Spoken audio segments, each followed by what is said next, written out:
Le Seigneur soit avec vous. Évangile de Jésus-Christ selon saint Jean. En ce temps-là, Jean le Baptiste se trouvait avec 2 de ses disciples.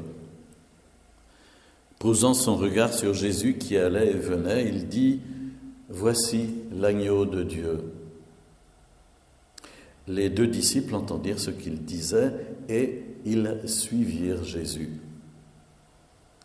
Se retournant, Jésus vit qu'ils le suivaient et il leur dit « Que cherchez-vous » Ils lui répondirent « Rabbi », ce qui veut dire maître, « où demeures-tu » Il leur dit « Venez et vous verrez ». Ils allèrent donc, ils virent où il demeurait, et ils restèrent auprès de lui ce jour-là. C'était vers la 10e heure, environ 4 heures de l'après-midi.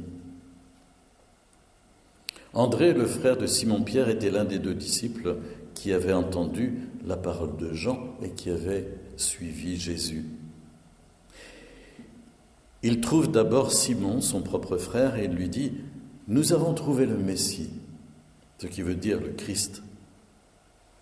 André amena son frère Simon à Jésus et lui dit, et Jésus, posant son regard sur lui, lui dit « Tu es Simon, fils de Jean, tu t'appelleras Képhas », ce qui veut dire Pierre.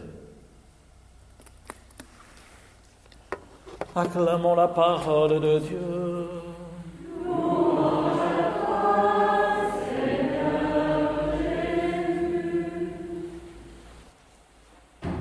Voilà un évangile qui est assez concret, pas bien compliqué à comprendre, où on nous raconte des rencontres.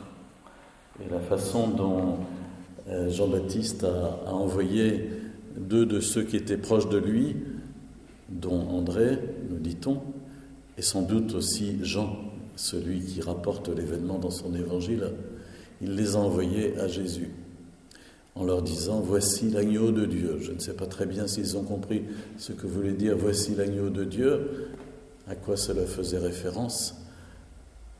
Mais en tout cas, ils ont suivi Jésus. Et vous voyez la façon dont Jésus procède, au fond. À un moment, il s'est retourné parce qu'il se sentait suivi. Et alors, il a dit « Que cherchez-vous? Que désirez-vous? Qu'est-ce que vous avez dans le cœur ?»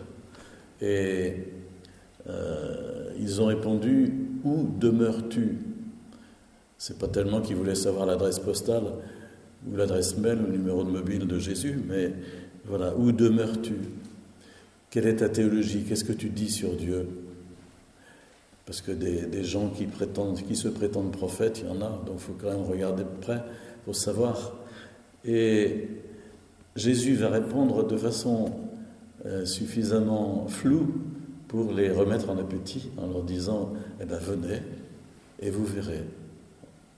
Venez et vous verrez. » Alors ils ont suivi Jésus, et puis ils sont restés une journée entière avec lui, ils ont parlé avec lui, et c'est ainsi que cette rencontre les a profondément convaincus, à tel point que Jean qui écrit dit, c'était à 4 heures de l'après-midi, il s'en souvient encore quand il écrit son évangile, quelques 70 ans plus tard. Ça l'a tellement marqué, cette rencontre avec Jésus, pour la première fois, et les dialogues qu'il a pu avoir avec Jésus. Ça nous pose la question, comment est-ce que nous cherchons Jésus, nous ? Qu'est-ce que nous désirons? Qu'est-ce que nous attendons de Jésus? Est-ce que nous cherchons vraiment Jésus? Est-ce que nous écoutons Jésus?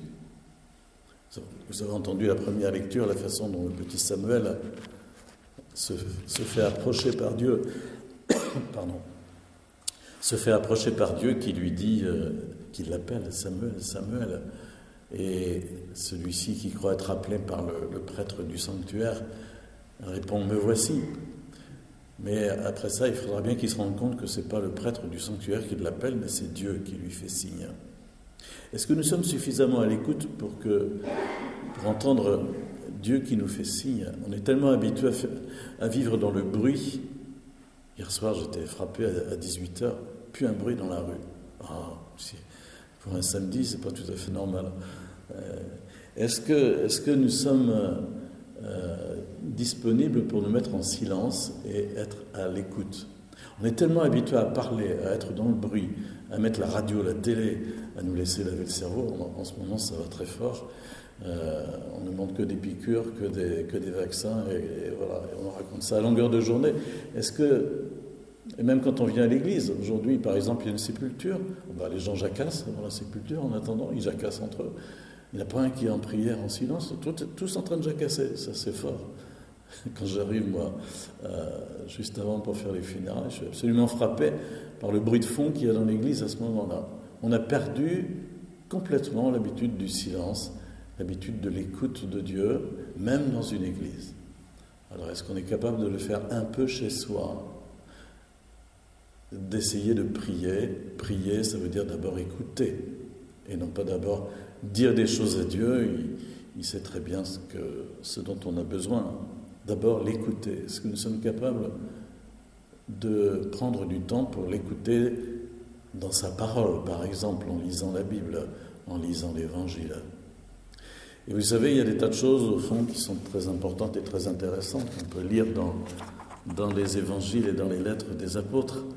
Par exemple, la façon dont Paul, aujourd'hui, dans cette seconde lecture qu'on a entendue, parle du corps, de la débauche, parce qu'à Corinthe, il y avait des problèmes de débauche, même dans la communauté chrétienne.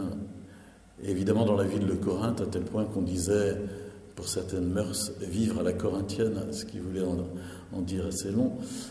Et Paul est obligé de leur dire, mais si vous êtes baptisés, votre corps est le temple de l'Esprit de Dieu.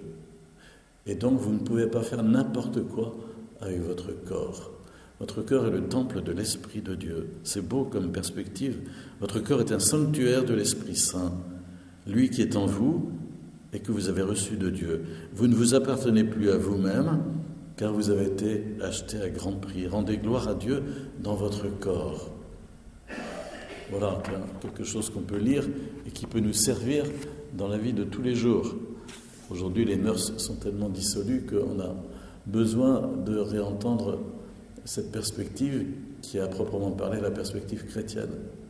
Donc, est-ce que nous sommes à l'écoute pour nous laisser instruire et ainsi prendre auprès du Seigneur les directives, directions, la boussole dont nous avons besoin pour avancer?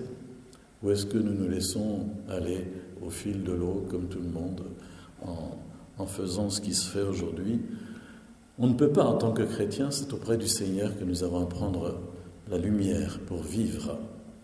Alors puissions-nous être à son écoute, ce que nous chantions au début de la célébration, écoute le Seigneur.